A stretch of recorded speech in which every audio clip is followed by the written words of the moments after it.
time versus money, right? Do you have more time and less money, or more money and less time? So if I'm in the boat of I have a little bit more time and not a lot of money, I would start with door hangers. I would start with one-off mailers through DealMachine. Could be the postcards, could be the handwritten letters provided through us as well. But doing the most cost-effective thing that you can use. So I'm super excited today because I have Justin Dossey on here with me today, co-owner of BallPoint Marketing. And today I'm so excited because he's going to break down a ton of information for us to talk about mail marketing, door hangers, all the things. So really excited to have you on here, Justin. Okay, switching over to a really exciting thing for us at DealMachine, at least, is that we now offer your door hangers as an option through our app. So anyone who uses DealMachine. Look at it. Oh my God. I was going to ask you to get some I got examples. you. No worries. You can actually go through our app and it will take you to the BallPoint Marketing website to pick out door hangers. And I'm really excited because you were at DealMachine Academy this fall and you were kind of talking about BallPoint and these. And I know one of our partners, Matthew Procaro, did a video of how he uses your door hangers with DealMachine, tracking them through our custom fields and saying like, okay, I dropped one off here, and he knows which one he used of yours because he has the different styles. Kind of talk to us about, because you told me the response rate for this one. And honestly, I have Sam sitting in here and she was like, that's how the response rate for door hangers. Why wouldn't everyone do door hangers? It doesn't seem real, honestly. No, everyone, I know you're on the edge of your seats. What is the response rate with door hangers? So what we have seen, and these are relatively new, so I always like to preface it with, I don't like to give definites because it's marketing, things change, right? Yeah. But we've seen callback rates as high as 20% on these, and we've got countless testimonials, client reviews of people getting a deal for putting out 250 of these. I think it's because no one else does it. I'm sure after this, they might pop up somewhere else, right? But I don't see door hangers through any other real estate investment marketing company that's out there. And it's very personal. I mean, I'll show it here, but I don't know if it's kind of washed out, but it's a full handwritten message on there, right? It's 35, 40 words, something like that. And it stands out and it pairs perfectly with driving for dollars. For me, it's a great way to add in an extra value piece while you are doing that to just ultimately increase the response rate that you're seeing. Because you could honestly just have you guys write out there like, hey, I am a local real estate agent or local real estate investor. I was driving past your house.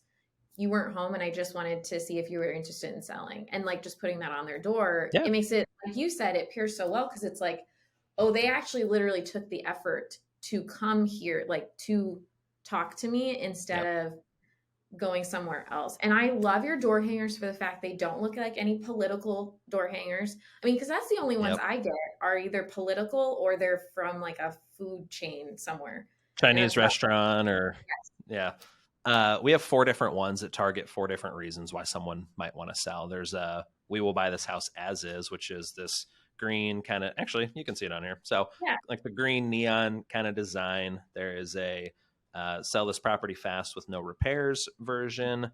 There is a sell with no realtor commissions, which this one is very popular for people that just don't want to sell to a realtor and have to pay those fees or deal with any of that. And then there's a simple, we want to buy this house. Very simple. And each one has its own custom message that our copywriter put together to go with this. And it applies to that message, similar to how our postcards or letters work. But you can also customize it too. So there's word count you got to stay under, but you are able to customize it if you want. And the trick that we do, we don't actually knock on the door. I know they're door hangers. For me, I hate when people knock on my door, but it's uncomfortable. I don't typically, most people don't like doing that. So we just leave them on the doors and don't even bother the people. Right. And we've seen that work very well with just dropping the door hangers off, getting calls. We'll put on there, you can put on their call or text if you want to text as well. Just make it as easy as possible. I think that's so true though. I am like that person who peeks out the window, like who the heck is at my front door? And like, do I want to, yeah, or I just don't answer. Like, that's just where I am. So people might ask though, like what, and you may not have this data yet, because I know it's still very new, but if it's a vacant house, like, would you still put the door hanger on there if like, because you don't know if it's, well, you'll know that from DealMachine if it's out of state owner or anything, but would you put a door hanger on there, or would you more so than just get them in your mail campaign? It's a good question. If it's been vacant for a while, I probably wouldn't. I would probably send them a piece of mail, because through DealMachine you can find out where that owner actually lives. Especially if you see like overgrown grass, boarded up windows, like odds are people are not coming to that house. So I probably wouldn't, but if you can tell that someone's living there, that people are there, it's worth putting it out. And I think that's another important thing, because a lot of people focus on just vacant absentee owner properties. And like with these door hangers, I feel like, I mean, do you guys, I'm just assuming, focus a lot on owner occupied then as well, if it's distressed? I'll be honest, we just look at the house, and if it needs work, we drop it off. We're not typically, there is the way, like you could pull a list and go to specific houses and drop them off. But our two biggest ways that we do it is all of our acquisitions guys, they have a stack of door hangers in their truck. Every appointment they do, they have to drop off 10 at surrounding properties. So they're driving into the neighborhood, driving out, looking at, hey, that one, maybe that one, maybe that one. They need to drop off 10 of them, and, just always be putting marketing out there. The other side of it is like, if I know there's a neighborhood that it's a type of asset I'm interested in, if it's the type of properties I typically buy, then we can just go in and blanket the neighborhood. I don't typically go through a list and target specific places, but you could definitely do that, especially using DealMachine. Yeah. I did that once with the planned route. I did a planned route, and I was like, oh, okay, if I had door hangers, which I didn't at the time, I would want to go knock on doors while I'm seeing these other properties that I want to look in and see if they're actually vacant. Okay, so I'm going to give you a scenario, because this happens for a lot of our members. They're just starting out. They're brand new. They're just getting started driving for dollars. And a lot of them are working full-time jobs. If they were to do door hangers as an option, how many a day would you say for them to give themselves a goal of like putting on a door every day? I know you said your team does 10 by one person. Would you give them more, or would you say as long as you're consistent? Consistency is a big part. Like, one door hanger is better than none, right?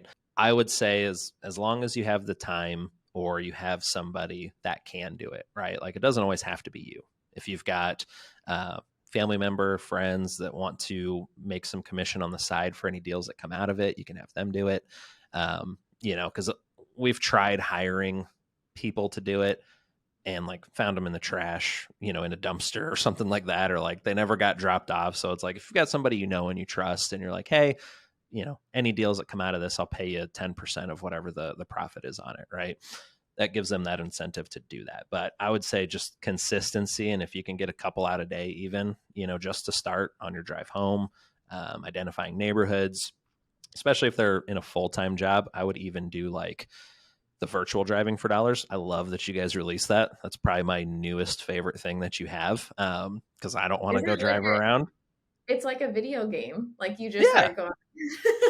Yeah, it's great. I mean, you can, especially with how up to date the pictures are from what I've seen, like I'm not sure where you get the data from, but like my house is updated and on Google Maps, it's not. So, I mean, it's great. But yeah, I mean, just the ability to be at home, if you're working full time, and be able to look at a certain route or certain neighborhood and know, okay, I need to go drop 10 in this neighborhood. Here's a couple houses I'm interested in. Maybe there's more, it allows you to really get in there and not spend as much time. I would say more like dedicated driving, where where you're going. You're not just aimlessly driving around trying to find a neighborhood that maybe will work, right? Like you can do that beforehand and then not waste your time or gas out driving around doing that. I feel like most of the success stories I hear with, especially the first deal, it's always in their neighborhood. And I think people focus so much on trying to figure out where's the hot place to like invest that they miss out on a lot Yeah, of opportunities in just their area. totally. And like, especially depending on where you live, like where I live, it's kind of like, I don't know, middle class type neighborhood, I guess. Like average house price is maybe $250,000-$300,000 here in St. Louis in that area. So it's not like a $1 million subdivision or a $50,000 subdivision, but like we do deals on those types of properties all the time. Like even though that it's not pending foreclosure, it's not deferred maintenance or probate or whatever.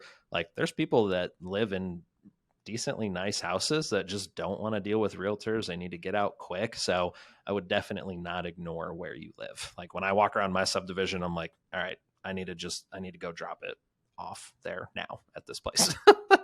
So yeah, always looking where you're at nearby.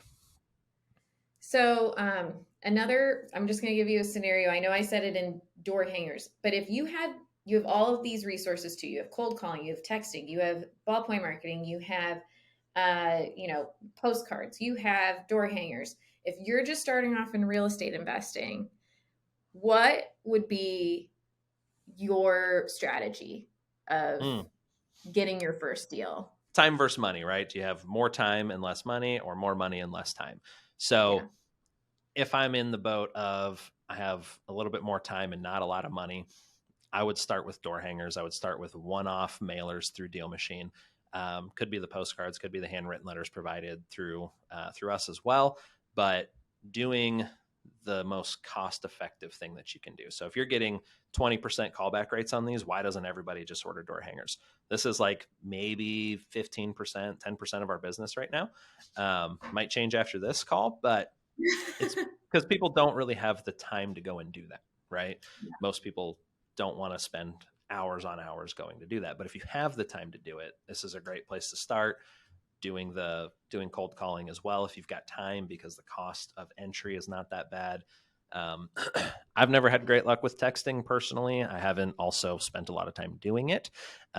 So those would be the first two that I would probably look at.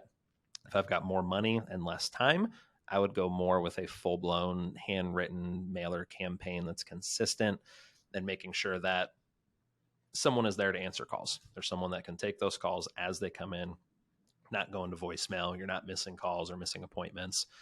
Those are kind of the two different ways that I would look at it. I love it. Yeah, this has been great. I appreciate you giving all your knowledge of everything. Just like I'm still like turning over the door hangers. I'm telling you, I cannot wait to see that just take off and people use those more, because I personally also would not want to knock on the door, but I would put a door hanger on there if I saw a house.